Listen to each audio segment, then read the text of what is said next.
बाहर चला गया, क्योंकि वो ही एक फाइनेंसर थी जो उसको सपोर्ट करती थी, पैसा देती थी। अब क्या है कि जो एक लड़की है रसाल, वो मतलब होता है ना, एक खुददारी होनी चाहिए कि भाई अपना ही पैसा खाएंगे, अपने पति का पैसा खाएंगे। तो बोलती है कि जब तक समर शाह नहीं कमाएंगे मैं अन्न अपने हलक से नीचे नहीं उतारूंगी। तो उसमें क्या है कि अब मुझे काम के लिए बाहर निकलना पड़ा है, लेकिन कोई भी जॉब पाना उतना आसान नहीं होता, क्योंकि चकोरी गई है तो डेफिनेटली उसकी एक पावर है। तो वो लोग जो है मेरा मजाक उड़ा रहे हैं कि यार इतने बड़े घर का लड़का होकर और जो है 2-4 रुपयों के लिए तो हाथ फैला रहा है, ठीक है। तो वो उसको नौकरी के लिए ताने देते हैं, लेकिन उसको ये है कि यार आज ही मुझे चाहे कुछ भी पैसा कमाना है, मुझे वो पैसा लेके जाना है घर, अपनी बीवी को देना है, ताकि हम दोनों बैठ के जो भी खाना हो वो खा सकें। देन जो है उसका जो षड्यंत्र है वो रचा हुआ है। तो एक इंसान बोलता है कि आप खड्डा खोद लीजिए, मैं आपको 500 रुपये दूंगा। तो वो सब एक स्ट्रेटजी है, जहाँ मुझे खड्डा खोदने के बाद वो लोग मुझे दबा देते हैं। और उस सीन में जो है मेरे हालत आप लोग देख सकते हैं, जो हालत है वो तो बहुत ख़राब हो गई है, लेकिन बहुत हेक्टिक था और जिसमें काफ़ी सारा दर्द, पेन, क्योंकि कई घंटे लग जाते हैं। कुछ सीन ऐसे होते हैं जिसमें आप टाइम टेकिंग होते हैं और बहुत अच्छे से शूट करना पड़ता है। तो सब कुछ मतलब काफ़ी हद तक रियलिस्टिक था। पर आज देखेंगे आप, तो आज आपने खड्डा खोदा, पसीने बहाए, कितने पसीने बहाए, खड्डा खोद हाँ, तो मैं अपनी मम्मी से बात कर रहा था, कह रहे हैं आप लोग सोचते हो कि यार मेकअप वेकअप लगा के वैनिटी में बैठ के लोग बड़े आराम से पैसा कमाते हैं। भाई देखिए ऐसा नहीं है, क्या है कि हम लोग खून पसीने की मेहनत से भी कमाते हैं, ठीक है। तो बहुत देखिए मेहनत हमेशा करनी चाहिए, और हमेशा आपको अगर दिखाना है अपने किरदार को और अच्छा, तो आप कोई भी शॉर्टकट ना अपनाएं।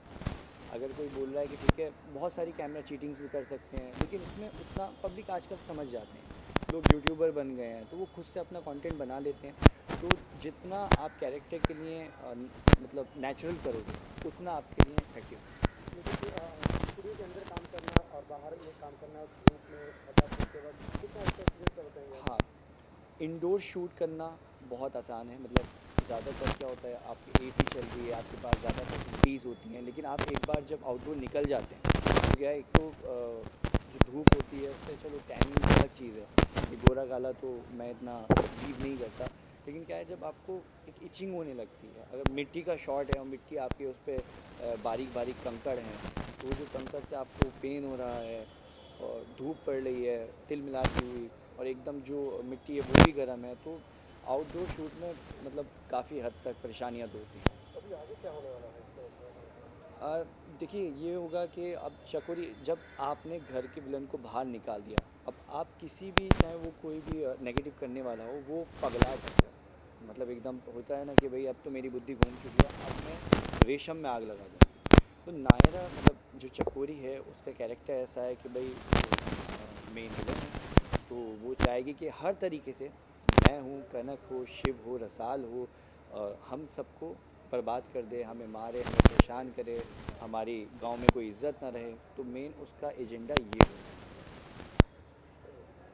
Thank you so much. Thank you sir. लेकिन जैसे कि आप जानते हैं कि रसा हेलो या जैसे कि आप जानते हैं, रसाल ने शपथ ली है कि वो अब तभी कुछ खाएगी जब उसका पति कुछ कमा के आएगा, यानी कि समर साहब जब कुछ कमा के आएंगे। तो वो भाई से भी बोलती है कि अब आप सपोर्ट मत करिए, क्योंकि कब तक हम लोग आपके सहारे पे जिएंगे। तो बस इसी मुद्दे पे समर बाहर जाते हैं काम मांगने के लिए गांव में, और वो काम मांगने जाते हैं तो कुछ लोगों से उनकी लड़ाई हो जाती है, और चकोरी मासा की प्लानिंग होती है। शायद वो उन्हीं के कुछ बंदे होते हैं, उन्हीं के कुछ गांव वाले होते हैं। तो उनको बोला जाता है कि इसको गड्ढा खुदवा के काम के बहाने से और उसी गड्ढे में दफन कर दो। तो उसको उसी गड्ढे में तो हमें बहुत हंसी आ रही है, हम मज़ा आ रहा है सीक्वेंस में, हंसी भी आ रही है, क्योंकि जो it's a very difficult sequence for an actor to do, right. बेचारा समर गड्ढे में चला गया, पूरा मिट्टी मिट्टी हो गया, बट इट्स वेरी नाइस। लेकिन वो है कौन जिन्होंने एक षड्यंत्र के तहत खड्डा चकोरी खुदवाए मासा। और पूरा सीक्वेंस इसके बारे में बताइए ना प्लीज़। तो जैसा कि आप जानते हैं, हमारी ज़िंदगी में कुछ भी होता है वो चकोरी मासा का ही किया धरा होता है। उन्हें हमारी खुशी अच्छी नहीं लगती, तो बस चकोरी मासा प्लान करती है कि अपने कुछ गांव वालों को बोल के कि समर को उसी गड्ढे में डलवा दो। और यहाँ पे रसाल परेशान हो जाती है कि कि क्या खा रहे हैं ये लोग एनीवेज तो रसाल परेशान हो जाती है कि फ़ोन करती है सुबह से शाम हो गई है, काम मांगने गए हो या क्या करने गए हो। तो वो परेशान होती है, भाई से बोलती है कि मैंने 20-30 फ़ोन लगा दिया, अभी तक समर साहब फ़ोन ही नहीं उठा रहे हैं। सो हाँ, तो फिर ऐसे भाई साहब बाहर जाते हैं उन्हें ढूंढते ढूंढते, फिर उन्हें समर साहब मिलते हैं, फिर बच जाते हैं। आगे की कहानी की तरफ से बताएंगे कि खड्डा खोदने के बाद उनको कौन निकालता है, किस तरह से कुछ जी sequence जी, गड्ढा गड्ढा खुदता है बहुत मुश्किल से, फिर हमें पता चलता है और भाई साहब जाते हैं, समर को बचाते हैं और दैट्स इट। बाकी इसके अलावा क्या चल रहा है? इसके अलावा आगे आप लोग देखेंगे भाई बहन का प्यार और भाई बहन का तकरार देखेंगे, क्योंकि आप हम सब जानते हैं कि शिवा की लाइफ में रसाल बहुत इम्पोर्टेंट है और रसाल की लाइफ में शिवा बहुत इम्पोर्टेंट है। लेकिन कभी क्या होता है ना, भाई बहन के रिश्ते के साथ हमें जब हमारी शादी हो जाती है, हमें बाकी हमारे हस्बैंड वाइफ का रिश्ता भी निभाना होता है, तो उसके लिए वो अभी she is trying to focus on that part also कि अभी मियाँ बीवी का जो रिश्ता है, अगर रसाल है, रसाल का जो पति है, वो क्या करेगा, उसको कैसे वो स्टैंड करेगी। अभी रसाल की ये जर्नी स्टार्ट रहेगी, अपने भाई के साथ एक ट्रैक चलेगा और एक ट्रैक अपने पति के साथ कि कैसे उसे वो इंडिपेंडेंट बनाएगी, कि कैसे उसे हिम्मत देगी कि तुम काम करो, अपने पैरों पे खड़े रहो, कब तक तुम हमारे घर पे बैठ के खाना खाते रहोगे। तो that's how Samar will also realise, because पहले तो वो होता है ना कि वो बैचलर वाला जोन से वो निकलने में टाइम लगता है, शादी हो जाती है अचानक से, फिर धीरे धीरे अपनी जिम्मेदारियों का एहसास होता है। तो अभी अभी वही टर्निंग पॉइंट है रसाल और समर की लाइफ में, और भाईसा और रसाल की लाइफ में ये है कि रसाल चाहती है कि वो अब अपने फैसले खुद ले, ताकि भाई साहब भी डिस्टर्ब ना हो, कनक भाभी हैं उनकी लाइफ में भी कुछ प्रॉब्लम्स ना हो। तो दैट्स वाई दर्शकों को क्या कहना चाहेंगे मैडम? दर्शकों को मैं कहना चाहूँगी थैंक यू सो मच, हमारा शो ऐसे ही देखते रहिए और हमें ऐसे ही प्यार करते रहिए, हम लोग खूब मेहनत करेंगे और आपको एंटरटेन करते रहेंगे। लेकिन आज की फिल्म के बारे में खड्डा खोदा गया, वहाँ पर उनको गाड़ भी दिया गया, क्या सस्पेंस क्या है? सस्पेंस यही कि एक नालायक बेटे को मैं दफन कर रही थी, दूसरा शातिर बेटे ने उसको बचा लिया। क्या है, मेरा प्लान फेल हो गया और क्या बताऊँ मैं। क्यों ऐसा ऐसा आपको क्यों करना पड़ा? करना पड़ा, ये ऐसे ही बेटे हैं मेरे जो मेरा प्लान फ्लॉप करते रहते हैं, क्या करूँ। वैसे तो वो चाहते हैं कि मैं थोड़ी डरावनी लगूं, काले कपड़े पहन के, काले लिपस्टिक पहन के। आप लोग डर रहे हो मुझसे? बहुत उल्टा लुक अच्छा दिख रहा है आपका। Thank you. इरशाद, इरशाद, इरशाद।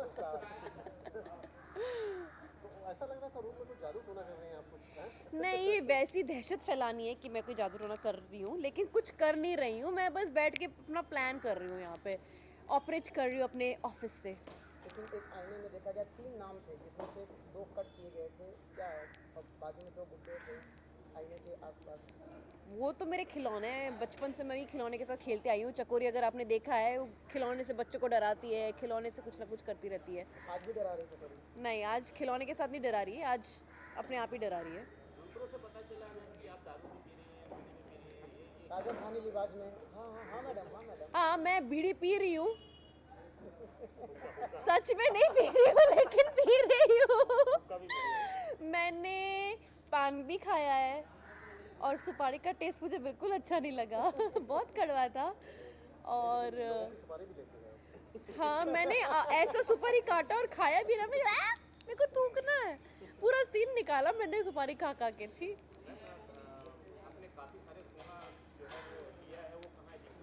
वो क्यों दिखाऊं आप लोगों को मैं? वो मेरा सोना है, बेच बाच के खाऊंगी मैं। अपने लिए एक फ्लैट, बड़ा महल वहल खरीदूंगी, इनको दफा कर दूंगी, यही वापस कब्जा कर लूंगी। जो है यार, लेकिन राजस्थानी लिबाज में, बंजारी के लिबाज में कैसा कहना उसके बारे में? बंजारी के लिबाज में मैं चाहती थी कि चकोरी को कोई आसानी से पहचान ना ले। अब चकोरी तो है एकदम साड़ी वाड़ी पहन के एकदम महारानी की तरह, मैं वैसे घूमूंगी तो लोग लूट पाटने आ जाएंगे ना मुझे। तो बंजारा लुक मतलब, हाँ कोई होगी, लोकल ही है कोई बेचारी।